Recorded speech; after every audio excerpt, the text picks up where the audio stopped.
लेकिन हमारा इतिहास बहुत महान था, बहुत अच्छा था, और उसको कुछ राजनीतिक सत्ताधारियों ने अपने स्वार्थ के लिए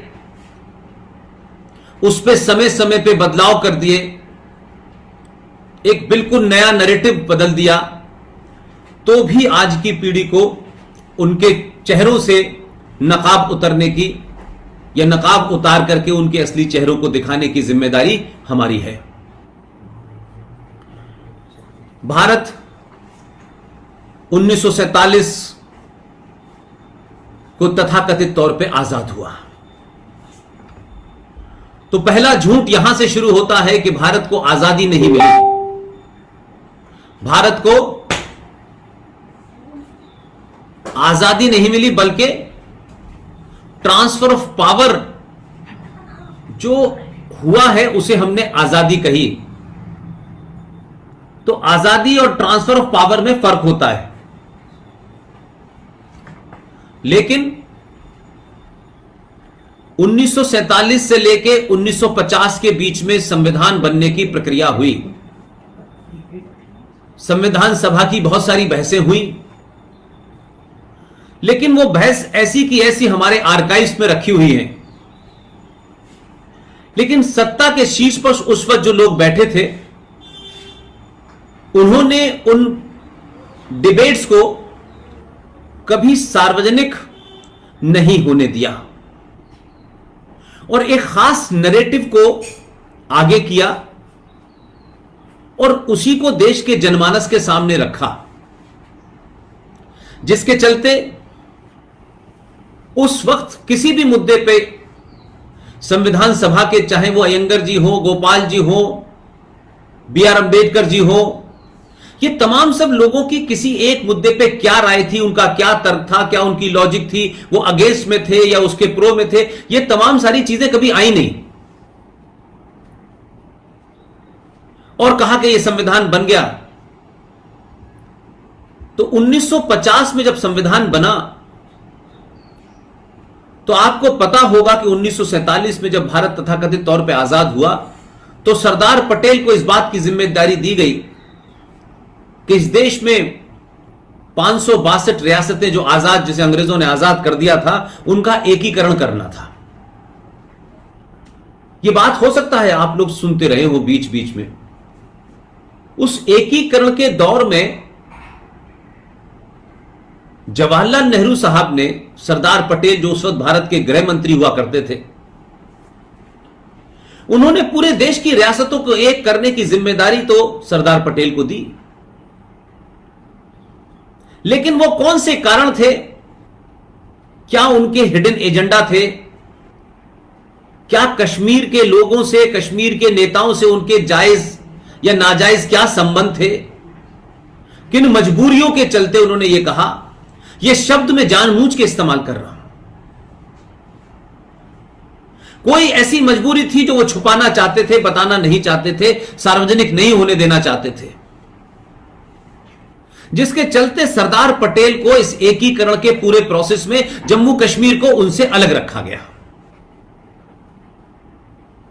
आप सब जानते हैं कि जम्मू कश्मीर की तरह ही भारत के दक्खन में एक राज्य था। उस हैदराबाद को उस वक्त का निजाम पाकिस्तान में मिलाना चाहता था,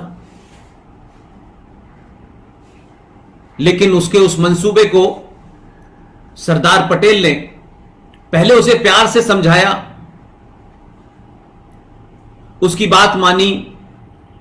उसको लगा कि भारत इस समय कमजोर स्थिति में है, नया नया आजाद हुआ है, गांधी जी पहले ही इस देश में ऐसी भूमिका बना गए हैं, और जो तथाकथित एक विजनरी प्रधानमंत्री थे, उनकी कुछ अपनी कमजोरियां थी, लिहाजा वो बहुत ज्यादा चीजों को उस तरीके से नहीं देखना चाहते थे। तो निजाम ने जब बहुत 3-5 करना शुरू की, तो उस वक्त सरदार पटेल ने एक ऑपरेशन पोलो किया, और उस ऑपरेशन पोलो के तहत जिस भारत की सेना के खिलाफ हैदराबाद के निजाम ने 1 लाख लोगों की, रजाकारों की फौज बनाई। ये रजाकार कहते हैं वो फौज जो उस वक्त के निजाम की सत्ता को बरकरार रखना चाहती थी और हैदराबाद को पाकिस्तान में मिलाना चाहती थी। कासिम रिजवी ने जिस तरीके से यह सब किया, वो MIM जिस पार्टी का आज एक नेता लोकसभा में है, जो भारत के खिलाफ, हिंदू देवी देवताओं के खिलाफ, भारत की सभ्यता, परंपराओं, मूल आदर्शों के खिलाफ जब चाहे जब जहर उगलता है, ये इसी के वंशज, इसी के पूर्वज थे जो MIM जिन्होंने बनाई थी। लेकिन सरदार पटेल ने बहुत ज्यादा नहीं सुना और ऑपरेशन पोलो किया और उसके तहत में रजाकारों की तबीयत से पिटाई की और इस कासिम रिजवी को गिरफ्तार करके जेल में डाला और तमाम मंसूबों पर पानी फेर दिया और भारतीय फौज ने हैदराबाद को चारों तरफ से घेर लिया और भारत में उसका पूर्णतः विलय कर दिया। लेकिन जम्मू कश्मीर की स्थिति नहीं थी।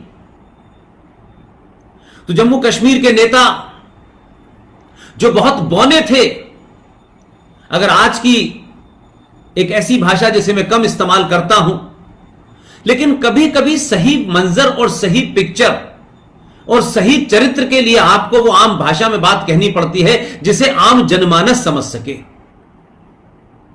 ये बाजारू, ये सड़क छाप, मोहल्ले के गुंडे की मानसिकता के नेता, ये शेख अब्दुल्ला, ये बख्शी गुलाम मोहम्मद, ये तमाम सारे नेता जिस सड़क छाप तरीके से भारत की सत्ता को डरा रहे थे, क्या वजह थी कि भारत की सत्ता के शीर्ष पे बैठे हुए लोगों ने उस ब्लैकमेलिंग के सामने सब कुछ अपने आप को समर्पित कर दिया। तो संविधान बना और संविधान बनते वक्त, जिस वक्त ये शेख अब्दुल्ला जैसा फ्रॉड, जिसको भारत की जेलों में 15-16 साल तक भारत की सेडिशन यानी गद्दारी के मुकदमे में इसको रखा, जेल में बंद किया, ये आया दिल्ली, इसने पंडित जवाहरलाल नेहरू से कहा कि हमें विशेष रियायतें चाहिए कश्मीर को, क्योंकि कश्मीर जो है उसने भारत में विलय के वक्त कुछ अपनी शर्तें रखी थी और उन शर्तों के साथ ही हमें वो सुविधाएं मिलनी चाहिए। वो कौन लोग थे जिन्होंने इन शर्तों को माना था और मान लिया था, तो वो कैसी शर्तें थी? तो आज की पीढ़ी को ये शर्तें पता चलनी चाहिए कि हमने किन शर्तों के सामने हमने इन बौने सड़क छाप मवालियों के सामने घुटने टेक दिए। ये जम्मू कश्मीर में एक विशेष धारा चाहते थे, जिस धारा को यह देश 1950 से लेकर के 5 अगस्त 2019 तक धारा 370 के नाम से जानता था। यह धारा 370 जम्मू कश्मीर में भारत को, भारत की सेना को आने से रोकती थी।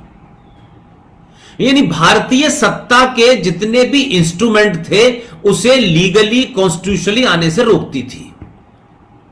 जैसे भारत का संविधान जम्मू कश्मीर में लागू नहीं होगा, भारत की संसद जम्मू कश्मीर में नियम नहीं बना सकती, कानून नहीं पास करती, न्यायपालिका का दखल नहीं होगा, चुनाव आयोग का दखल नहीं होगा, एंटी करप्शन लॉ का दखल नहीं होगा। और कमाल की बात देखिए कि 15 साल पहले, 20 साल पहले एक कानून पास हुआ, मिसयूज ऑफ रिलीजियस प्लेसेस, यह भी कानून वहां लागू नहीं था।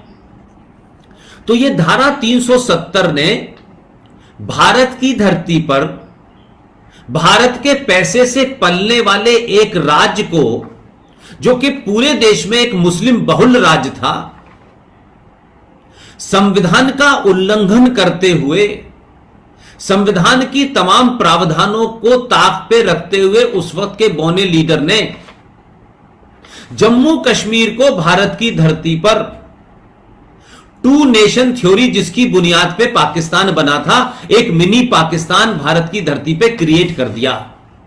सेकुलर रिपब्लिक भारत की धरती पर जम्मू कश्मीर एक इस्लामिक स्टेट बना, जिसका संविधान भी अलग था, जिसका झंडा भी अलग था, जिसकी विधानसभा का टर्म भी अलग था, जिसके यहां मुख्यमंत्री नहीं कहलाता था, वजीर आजम यानी प्राइम मिनिस्टर कहलाता था,